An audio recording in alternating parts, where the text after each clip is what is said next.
very warm welcome to our panelists. A very good evening to all of you. And we have everyone, so we'll get started. Today's topic is decoding the laws for home-based ventures by women entrepreneurs. We are joined by Pallavi Puri, partner Jyoti Sagar Associates, Firdaus Kutubwani, managing partner LCZF Law Firm, Pallavi Bedi, partner LNL Partners Law Offices, Savita Jagdishan, senior resident partner Kucher & Co, and Madhu Gatodia, partner Naik and Company. So once again, a warm welcome, panelists, and just opening the topic. The stats that we have in hand would, I think, be useful to get started. Women represent 39% of the global workforce, but accounted for 54% of job losses as of May 2020. Furthermore, women are overrepresented in sectors which are most heavily hit by the pandemic, that being the hospitality or the food services industries, which further exacerbated the inequalities. Now, participation of women working as gig workers via various platforms is widely believed to be concentrated in beauty and wellness services or formalized care work or food delivery sectors. India has the highest number of gig workers with 24% of global online labor per the Oxford Internet Institute's Online Labor Index. But these new opportunities come with their own old hurdles, which is lack of clarity and awareness. For now, only formal sector workers have access to maternity benefits and other benefits. So, and according to some data, 90% of women remain outside of this formal workforce, which then makes it even more important to address the concerns of these women freelancers and other home-based workers on many aspects. So throughout this session, we hope to touch upon the contractual obligations that they must look into, the kind of business entity that they must look for, the various laws that come into play when we speak of food delivery services, their rights, and the kind of other aspects that we can touch on, just so that they're on the right side of the law and inadvertently not making any infractions therein. So I'll begin with talking about the contractual obligations that one needs to know about, and I will start that with Pallavi Bedi. Hi, Pallavi. Hi, Ashma. Hi. Hi, so nice to have you. And thank you so much for having me. Yeah, and Pallavi, like I said, contract is where everything starts. Once you decide to do anything, that's where, if you're a freelancer, it's going to begin with one party moving with the, or the parties moving in with the contract. Now, what are the things that somebody who's not from a legal background is going to have to see or read between the fine words? What is it that they should be careful of while signing these contracts? Absolutely. I'll start by saying that I think every female employee should keep in mind that any contract that you sign is a legally enforceable document. And that's why it becomes really important to ascertain what is it that you are signing. And the end game for every female employee who's looking to get into consultancy or even providing services or providing some goods, products, I think is to know what is it that you're getting into, and to get out of that the contract actually records the understanding or the intent that you want from that document. So I think very, very important to read what you're signing before you sign, and try and see that it says what you want it to say. So very, very importantly, if you're providing some services, the description of the services, what are to be supplied, services rendered, what are the timelines, and very importantly, what is the pricing going to be? And is it going to be then paid in how much time frame? So typically these are things that kind of get negotiated. I know if you are negotiating with a big company, these things kind of become a bit difficult, but I think you have to kind of gauge your position and the stage that you are at, and then kind of start negotiating. But I think be reasonable type of things, like the payment milestone. It is important, and even a recipient of services who is engaging you realizes that. So be it start from 30 days, sometimes it could be 15 days, but sometimes 45 days. So it kind of depends, but make sure that it is kind of provided. Then also moving on, as to timelines are important, as to then the employer or the service recipient can hold you accountable for. So kind of go through that. And then there are certain legal provisions in the contract which are standard provisions. So typically you would hear people telling you that these are boilerplate standard clauses, so let go, just sign there's no room for negotiation here. But important to take a step back and kind of read them. So there'll be certain things like an indemnity clause, or what would be the consequences of a breach happening. So important to kind of go through and see that what you're getting into is what you want. So to that extent, so tomorrow you are in a position to meet up to the promise that you are entering into, and then also rely on that contractual framework that you are entering into to enforce any rights. So other clauses will be how long, so what should be the term, what are the breach instances. Let's say the company goes insolvent, so you want to protect yourself and have a right to walk out in case of those things. Then what other consequences, be it damages, be it a indemnity clause that you want to kind of provide. See that it kind of does not impose too many onerous obligations, and something that you can kind of live with. Then I think lastly, the important clause is the dispute resolution mechanism. So very important to kind of have that as against jurisdiction of courts to go for. I think the preferred mode these days is arbitration, because that's faster and kind of easier to handle, and especially with the amendments in our Indian Arbitration Act, it's kind of working well, though it's ad hoc arbitration, but I think that's a preferred mode. And lastly, I'll also say that if it's a long-term contract, then certain clauses like a force majeure, and I think this gains importance on account of the pandemic that we've been going through. The importance of force majeure clauses in contracts has kind of really been reinforced, and that's important to have. So try and kind of factor in these provisions. So broadly, these are the things that you must look out, and try and see that it is kind of at least somewhere close to saying what you really want it to say.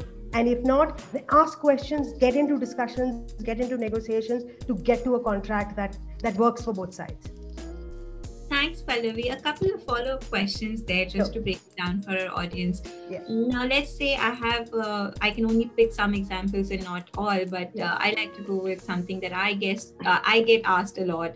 What is a standard notice period that I should sign up for? Some people would say it's 3 months for contractors. Sometimes they would say things like, no benefits extended, or any liability that comes their way would also be met out by the contractor, like, pay for your own legal fee and all of that. So what are the benefits I can put into my contract? Also, we always speak about simplifying the language of our contracts. I mean, they're so heavy on the legalese. Why can't we have them in plain English? Now, let's say I want to, just for the meeting of our minds, I want to draft my own contract and say, hey, this is what I sign up for. Okay, you can term it whatever clause and stick to those, but this is what I basically mean to say, and let's sign this. Now, any contractor will not have that kind of an upper hand, because you're going against a company, or you're contracting with a company. Now, what happens in this scenario? And let's talk something more practical in this sense, that what is then possible to do, how much you can actually negotiate or hope to negotiate, and what seems like a utopian thing to think about. Okay, all right. So I'll start with the first thing about the notice period. So notice period is something that actually would depend on the kind of the contract that you're entering into.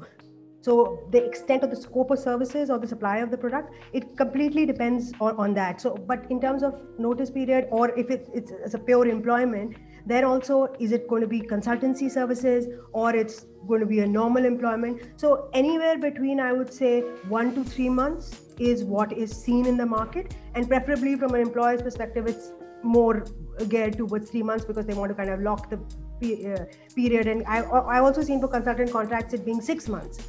So it would depend on actually at the time what your negotiating position is. And to be reasonable, to kind of push anywhere between 2 to 3 months seems to be a reasonable notice period. And that's something that you should bargain for. And for most, I think that is where the industry is. So you should get it.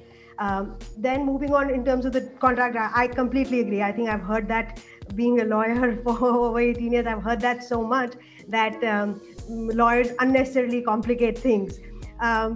Unfortunately, to some extent, I think it's flowing from the fact how contracts have been historically written and they've kind of been carried on. But having said that, there is a huge change that's happening in the last couple of years where people are understanding that it's important. And even I've seen large companies where they have moved, a number of our clients who've approached recently to kind of simplify their standard contracts to make it more balanced. So everybody is understanding the importance of having balanced contract that kind of work, and everybody is in it. The importance of business is kind of well understood these days. So nobody really wants to go into a dispute. So to that extent, I have seen a change and people are moving towards, okay, let's simplify.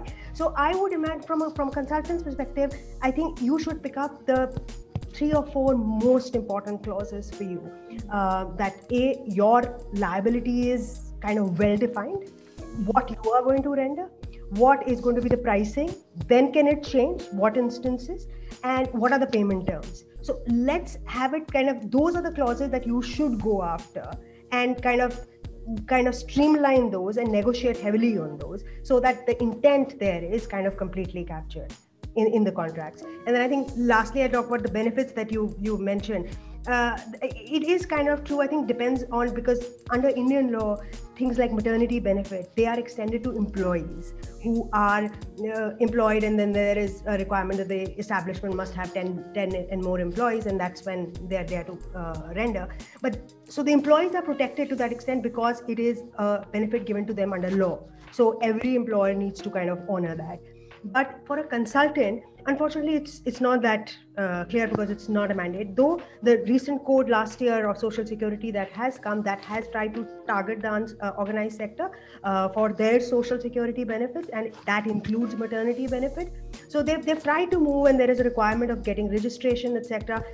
Though it's pretty new, but I think we are getting there slowly. So if you're a consultant and it is something that you want, then I think this should definitely be recorded in your contract. Then it will become your contractual claim. And most big organizations, if they once contractually agree to give you benefits like maternity benefit, which is kind of a sensitive issue for most organizations, I've seen that they'll honor that. So I think the best option would be for a consultant to have it written in your contract that these are the benefits that would be granted by the company.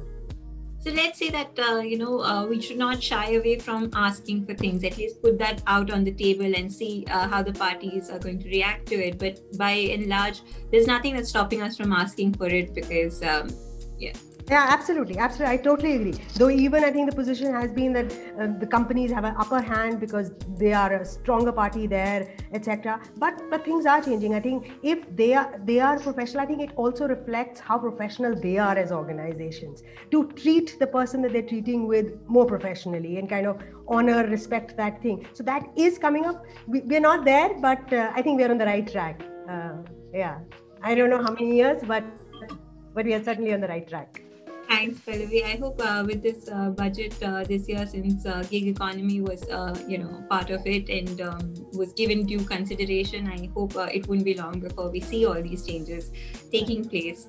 So moving next to, our construction of the business entity that we're going to be dealing in, I move to Pallavi Puri to take this question. What sort of a business entity should I be starting with and why? I mean, I'm going to have to ask you to list a few examples of the kind of business I do and what goes best with that business. But what are the circumstances under which I must necessarily be registered, and what are the home-based ventures that I can probably carry on without that registration? Pallavi, you're on mute. Hi, can you hear me? Yes. Yeah, hi. Hi, Ashima. So yeah, I'll take your question. I think let's go under law. We have a couple of options provided for incorporation of companies. The two main options are a private company or a public company. Of course, in the kind of ventures we are talking about, you typically look at setting up a private limited company. There is also an option of a one-person company which has been introduced by law, and then there is an option of an LLP. Now, to my mind, and as a legal advisor, I would tell everyone to have a legal entity incorporated, and this is not only because it is beneficial from a legalistic perspective. It is also because if you see, the government has started doling out a lot of incentives and exemptions for startups, and the kind of audience that we are looking at, entrepreneurs, etc., will all fall in that category. There are startup exemptions. There's a very recent notification of 2019 where the government has opened up startups, given them a lot of tax exemptions.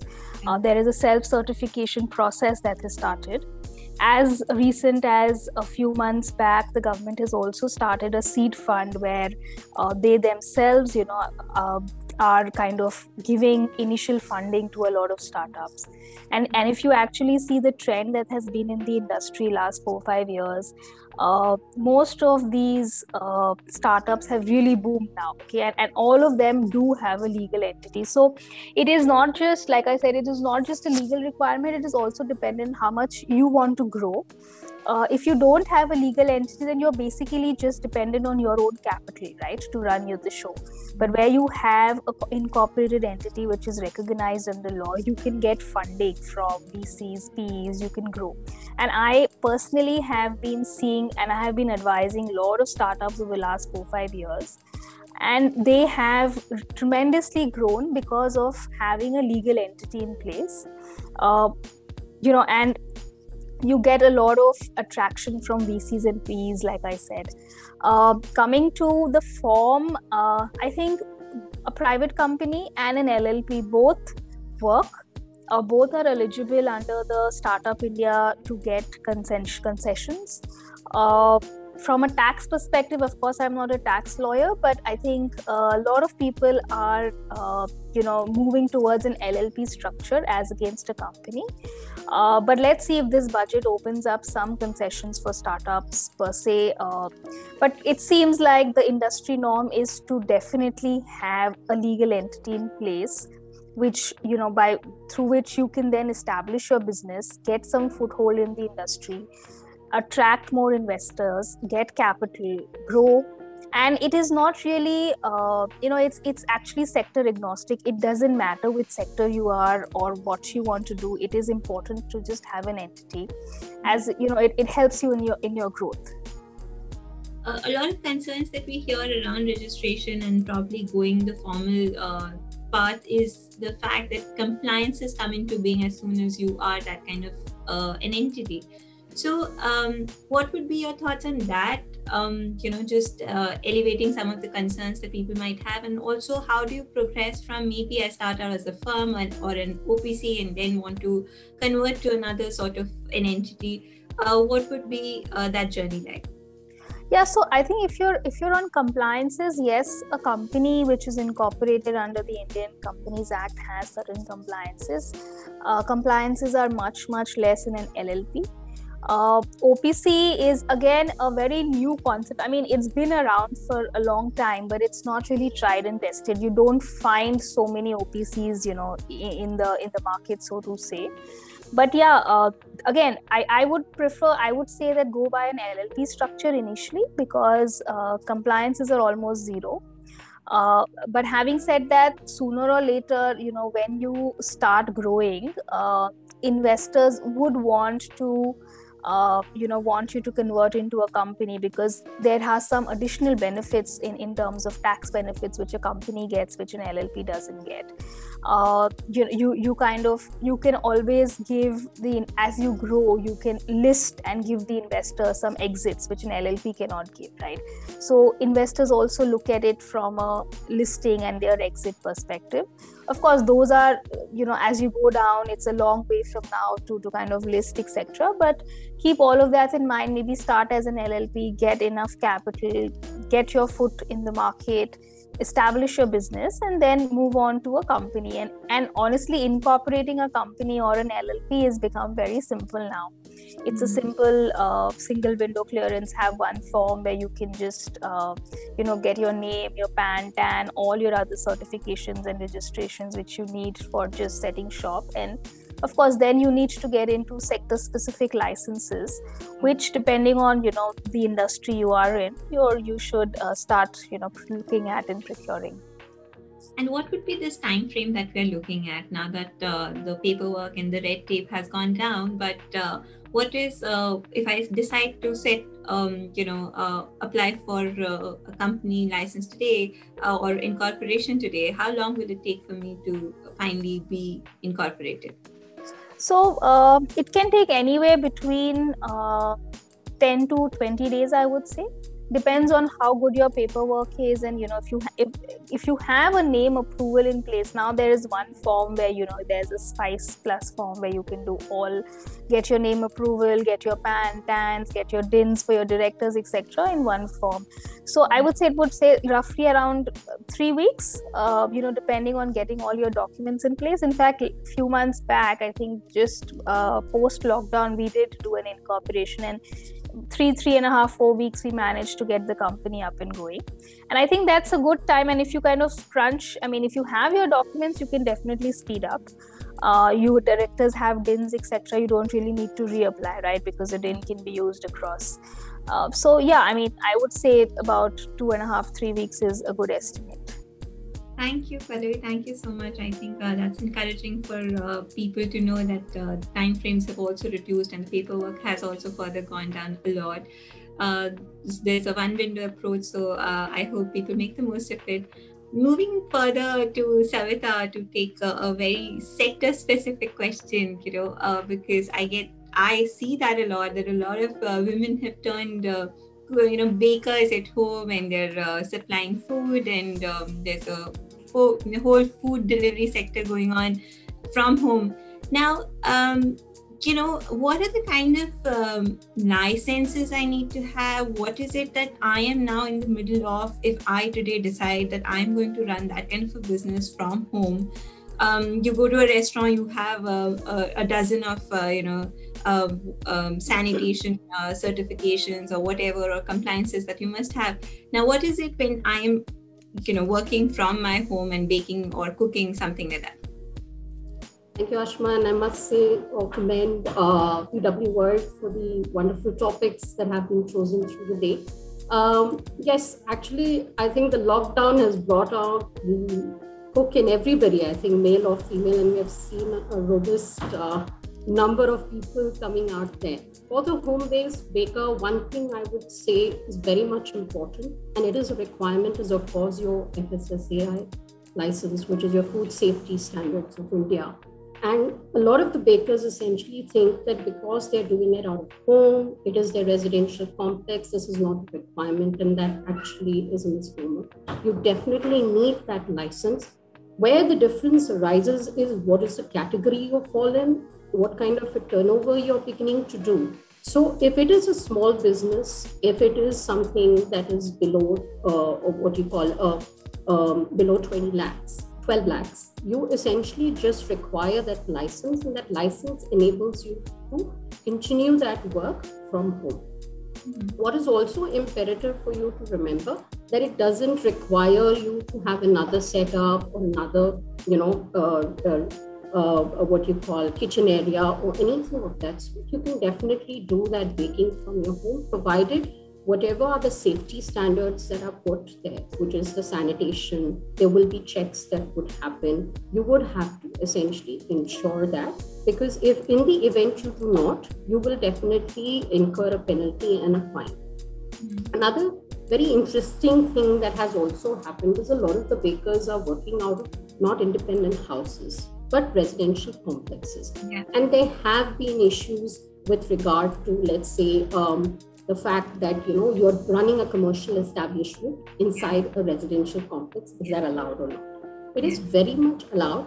But where that issue arises, like if you were doing it in your independent house, is the fact that the residential complexes have their own bylaws and their society rules, which sometimes becomes a hindrance.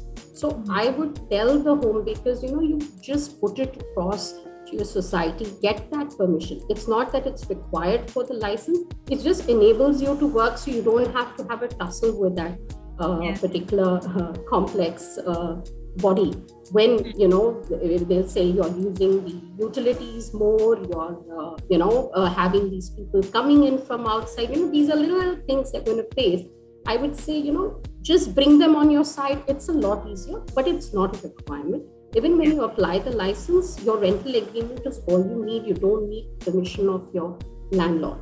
When it comes to your safety standards also, in fact, there is an organization set up, rather like a lab testing that has been set up by FSSAI that does the training, gives you the requirements on how to run your little business, and gives you the standards that are provided, which is basically a food on wheels. And this is set up in a lot of the major cities and little cities, and you can very easily access this. It enables and helps you have a better system in place. I'd also would suggest that if you have, especially the home bakers, they've all got very cute logos and names, that you go for your trademark registration.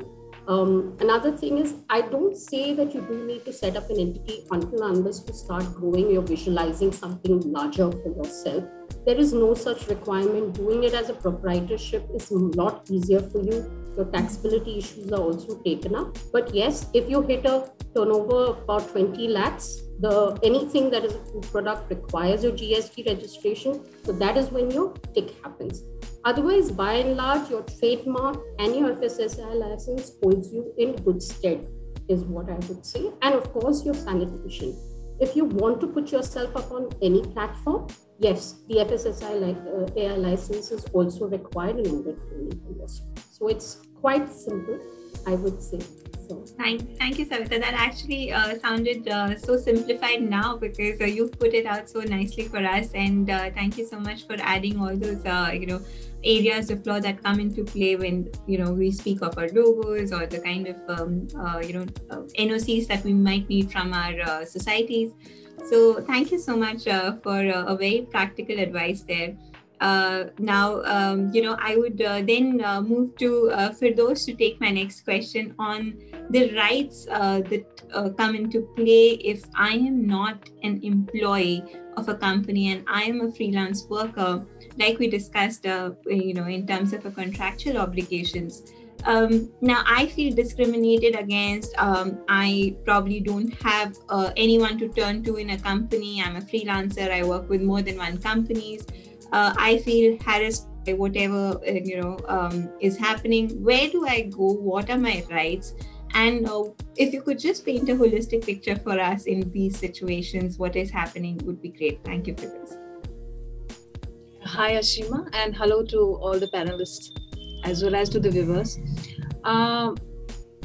You're very right. After somebody, I call them solopreneurs actually. So now when they have come up with businesses and they have put in investment in manner of finances as well as the time. So yes, of course. Now what? In case there is something not working in your favor, like you said, in case you feel you're being harassed by the employer, you feel that you are not being paid your dues. So what in that case? Like the first panelist who was talking about the contractual obligations, I think Ms. Bedi, yeah. So any freelancer, even if the business is at a very small level, it's very necessary and it's very important that a freelancer has to enter into a contract with the employer, no matter what. Until and unless things are not in black and white, you cannot be protected. Whatever is there in the black and white, you can say that there is a breach, that you have been violated. Now, we have many labor laws in our country, but unfortunately, the definition of a labor or even the workman, it doesn't encompass your freelance workers. It's very unfortunate, but it is there. Now, keeping in view that you do not have a statutory protection of these laws, it's very important that you're protected by the contract. So the contractual rights you will have. Now, I have seen, because we deal into litigation, and I have seen some of the clients who come up and they say that the contractor had told us, the employer had told us that once he will get the money from his client, then he will make the payment to us. Now, in such a situation, in case the money doesn't come to the employer, then what? Because you have already spent your time, you have of course spent some money also on that work, on that assignment. So it's very important that when you are entering into a contract with the employer, first and the foremost, it is that you should not feel that, in case you will ask for a contract, then the employer will not assign you any work.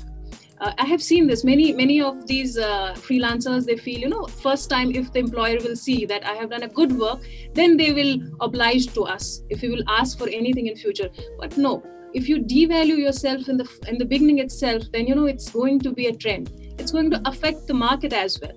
So now, in such a case where an employer is telling you that once that employer will get money from the client, then it will be paid to you, just say no for that. You need to have a specific clause for that in your contract. That no, this is the work, and once I finish this payment should be there. It's also very important. I have seen many a times that it is said that once a project gets over, then only you will be paid.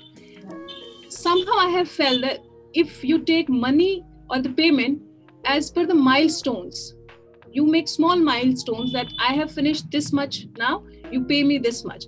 Because it has happened many times that an employer shells a project all of a sudden. So it is in case you have made it as per the milestones, maybe you will get some work, some payment, and then you can actually retain rest of the work that you have done. In case you will give whole of the work and then you are not getting payment. So it's better that you go this way. Also, it has happened many times. I have seen employers forcing freelancers to finish work at the earliest, and they say that and they do not have time for anything else. They will say that no, you do it within 3 days, within 4 days, within 5 days. Now, normally, if somebody is working with in a company as an employee, so they would get overtime. Yeah. But here you will not have that overtime because you're not protected by the labor laws of the country. So in that, it's very important that you have a clause for a rush fee as well. That you're rushing a person to finish work. And why somebody goes for freelancing? Because you want to have time for yourself also. You want to, and you must have seen mostly it's females who go for it.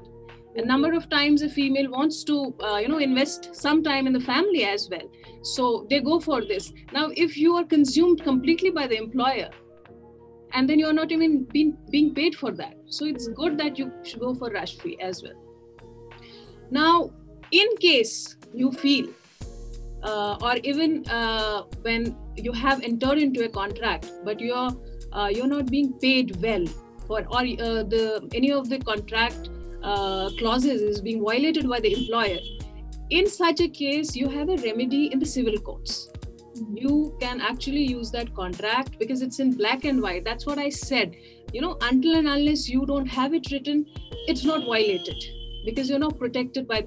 Yes, as my friend Miss Bedi, she said that we have this security bill 2019 that came up, but it's not yet determined by any of the courts. And it is open for the business houses what they can take away from this security bill 2019. So contract is there in place. If any of the clauses is being violated, yes, you can go to any of the courts, civil courts, and you can claim for your rights. Here, it's to be kept in mind that you do not have a statutory right, you have legal rights.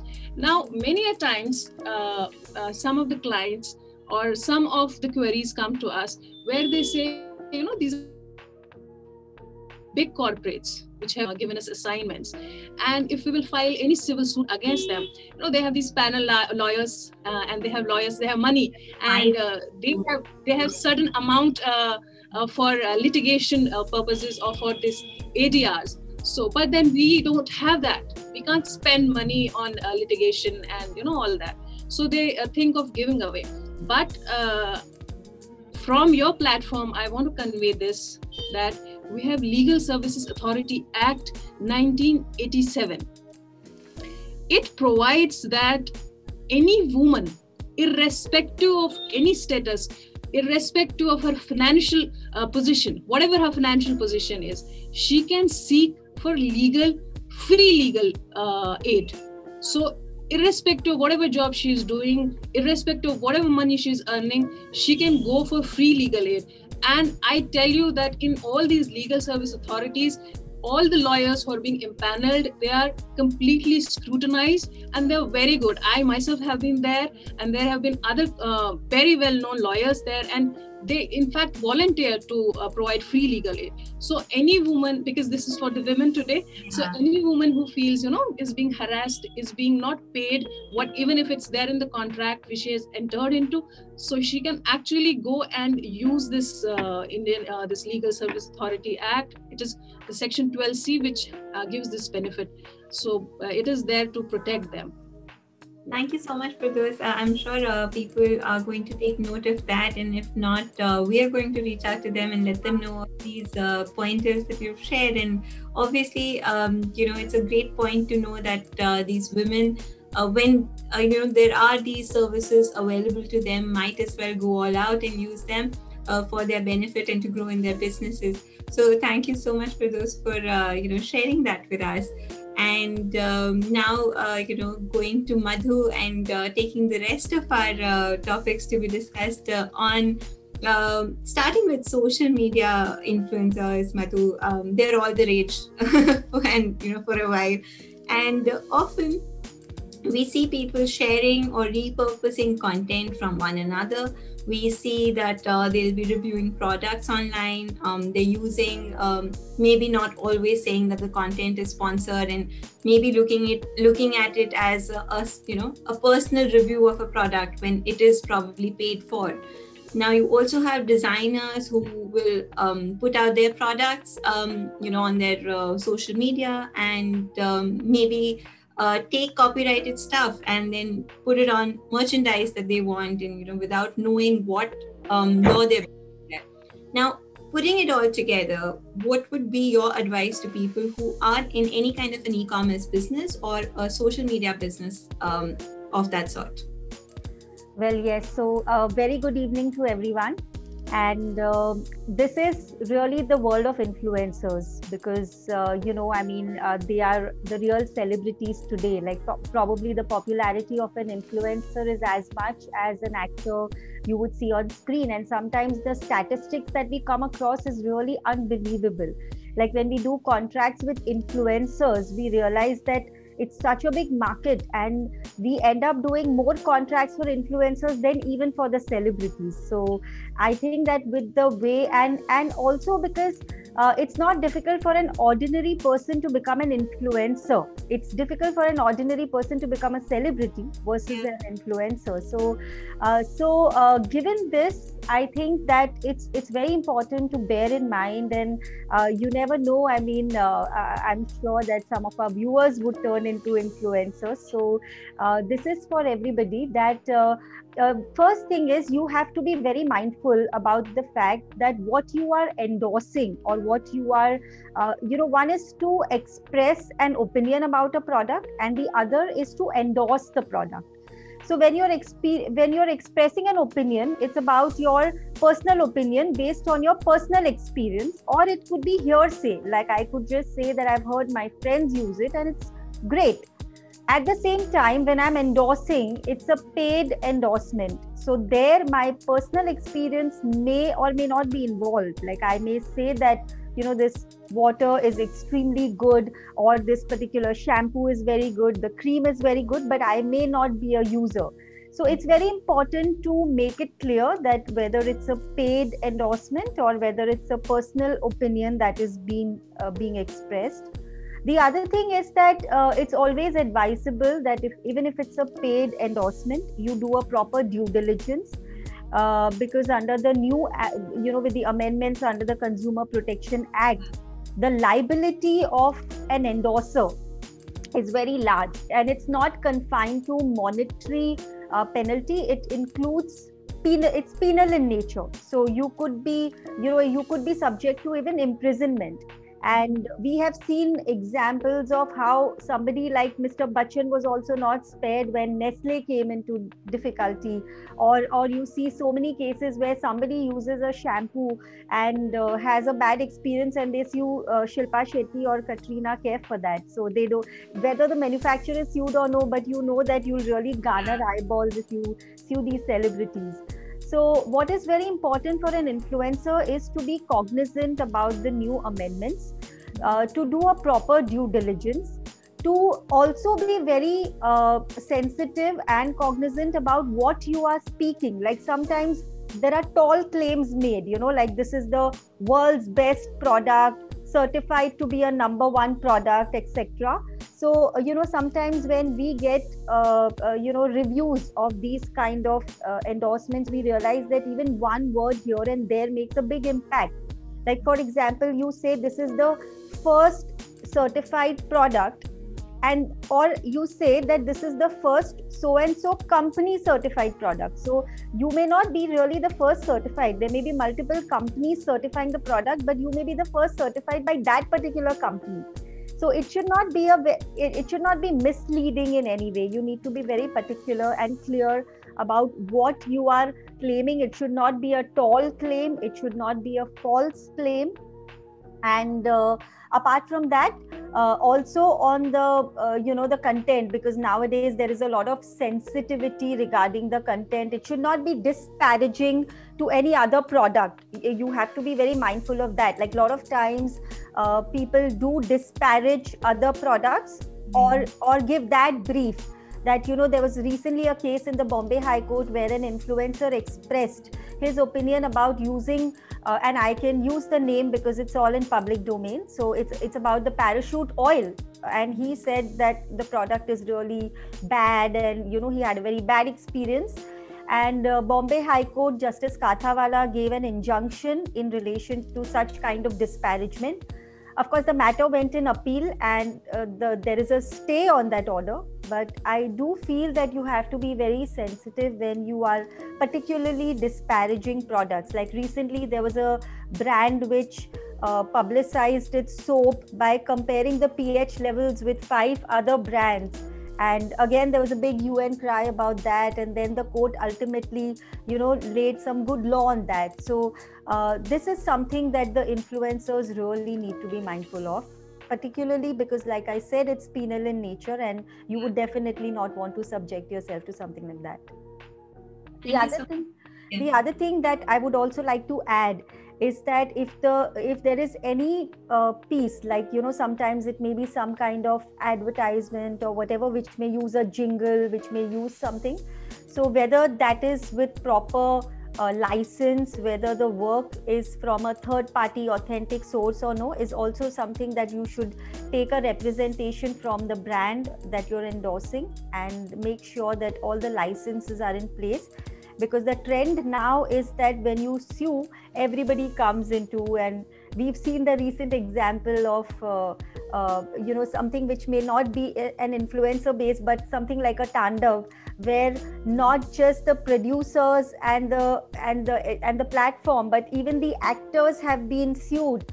And the Supreme Court has gone about to say that if you have said something, it was not like the script was not made available to you. So you knew what you were speaking, and you have to own the responsibility for that. So that is again something that you need to be mindful of.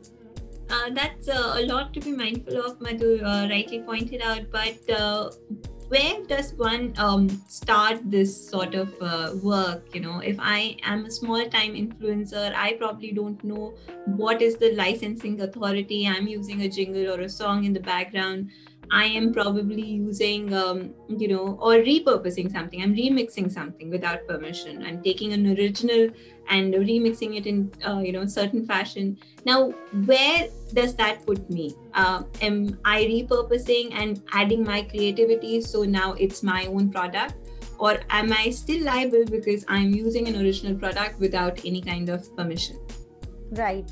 So if you use any product without permission, even if you add your 2 bit to it, it doesn't absolve you from taking the permission. So it's as good as saying that, unless the property is available in public domain. Like if there is anything which is, so there is copyright has a term. It is 60 years from the date of publication in case if it's a film or a sound recording. In case of an underlying work like a script, it is 60 years from the date on which the author dies. So for example, if it's a book which has been authored and say the book released in 1960, but the author died just now, then your copyright in that would start from the year in which following when the author dies. Now, if a work is available in public domain, say it's an old song which is beyond 60 years, you can very well pick it up, make your own tweaks to it and do anything with it. But if there is copyright, then you need to obtain permission. Now, your question is very pertinent that how would you know who owns? Because, there are so many, it's a big chain. So it may not be the producer, it may be lying with the author, it may be lying with a music company because these rights are usually sold to publishers or music companies. So, well, this is a dilemma and you need to do I'm not trying to sell a legal service, but probably you need to avail a good legal service to do a proper due diligence, because it's like saying that you need to go to a good doctor to get proper medical advice. So it's as good as saying that. And you need to go to somebody who's experienced in that field to guide you properly and to see whether because this happens with renowned companies also. They take licenses and then they realize that the representations were not proper, and then it's prone to litigation. But for them it's okay because it's a daily job and they have lawyers on their panel and it's not so difficult.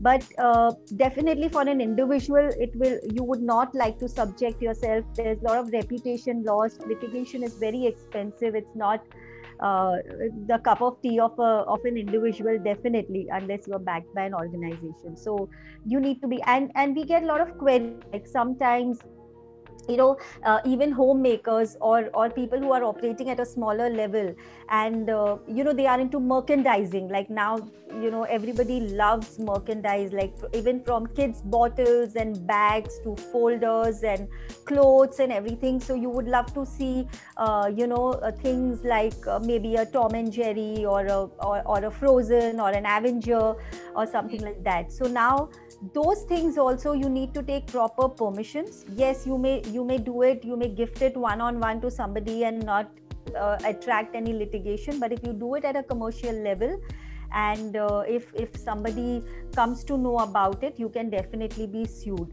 Now again, from where to obtain, because these consents usually may be vested with maybe like somebody like a Marvel or whether it's a series, it's a studio which is holding the rights. So you need to get to the root and find out, use proper industry sources maybe to get to it. Have sometimes issue public notices, because even when you acquire, you are still prone. So this is also intellectual property, right? So just like when you acquire property and you may still be susceptible to litigation, this is also intellectual property which may subject you to litigation. So it's also advisable to give public notice in case if it's something very pertinent to your business, to say that if there are any third party claims, then please come forward. But what is very important is to ensure that you have the correct chain of title. Yeah. Also, just to add, infringement is again a civil as well as criminal action. So you will subject yourself not just to the risk of an injunction and damages, but also the risk to imprisonment. Yeah, that's a good point to have been made. And thank you, Madhu, because, at some point, one has to know that where can they go alone in this journey of their business, and at what point they really need to get seek guidance of experts on the panel, whether it's just going to your CA, your lawyer, or whoever, who is now going to take that forward for you. And it is important for people to know that it can't be done without all that. So thank you so much for pointing that out, Madhu. I'll do a quick round and go around the table asking each one of you for your last tip, cross-sectional. If you have any other point to add about any of the things that we've discussed, your one last tip to the people who are listening to us. I'll start with Pallavi Bedi again. Pallavi, one tip about either contracts or other things that we've talked today. Yeah, I think in a nutshell, I'll just say be aware and have your voice, speak up, and kind of bargain for the best position that you can bargain. Thank you, Pallavi. Going to Pallavi Puri now. Yeah, I would just say rise and shine. There is a lot you can achieve. Be confident in yourself, and of course, we are all here to help you as legal advisors. Thank you so much, Pallavi. Going to Savita Rao. Thank you, Ashma. I guess for everybody, just fly, soar. I think that would be the best for anybody in today's day and age, irrespective of what you do. Thank you so much, Savita. Firdaus, your last remark and tip for anyone? My last remark would be that yes, go independent, be independent, but yes, hire a lawyer. That's very important. And yes, I wanted to add that point of time. Many of these freelancers come and they ask this question whether they are covered under POSH Act. I just want to say that POSH Act, it says aggrieved woman. It doesn't talk about anybody who is with a government body or a private body as an employee. It talks about aggrieved women. So all the freelancers are covered under POSH Act. So yes, be independent and yes, be great. Thank you. Thank you so much, Firdaus. Thank you for pointing that out. Yes, I missed that point out that, not only this, but you're also covered under the POSH Act. Madhu, another quick tip that might have been left out. Your last word, please. Yeah, so I would just say that every woman is an influencer in some way or the other. I think she's a born influencer, and I don't want to sound very feminist, but I do mean it. And it's just that at what level you are doing things, whether you are an influencer for your family or for your friends or for the world at large. So just go ahead, let nothing stop you, and just be mindful, because we live in a world where there are rules. So fly high and just keep the rules in mind. Thank you so much, Madhu, and thank you so much, panelists, for joining us and sharing your valuable inputs. I'm sure this is going to help a lot of our listeners. So thank you so much once again for joining us, and a very happy International Women's Day to all of you. Thank you so much. Thank you for having us. Bye-bye. Thank you. Thank you to all our eminent panelists. Once again, women are leading from the front in the law fraternity. Once again, a big, big thank you from our side, BW Business World and BW Legal World. Thank you for joining us. Thank you. So, ladies and gentlemen, with this, what an incredible day it has turned out to be. And before we officially bring the event towards its conclusion, I'd request Ashima for your closing thoughts on this entire wonderful event which was curated today. Over to you, Ashima. Thank you so much, Bhavna. I would like to begin with a quote from Ruth Bader Ginsburg, as she said, real change, enduring change happens one step at a time. And I'm very glad that today, it has been a great day, great conversations, starting with keynotes from Justice Geeta Mittal, Ms. Zia Modi, Ms. Pinky Anand, Ms. Geeta Luthra, Ms. Manjari Chaudhary, Ms. Nandini Khaitan, and Professor Ved Kumari. We were also joined by 8 eminent panels with edifying inputs from them. My heartfelt gratitude to all the women who shared their views with us and added to the winds of change that we were hoping to achieve through this BW Legal World dialogue with women leaders in law. So a big thank you to all the eminent speakers and for their time and insights today. And Bhavna, thank you for hosting this event to perfection and staying with us since the morning. Thank you so much.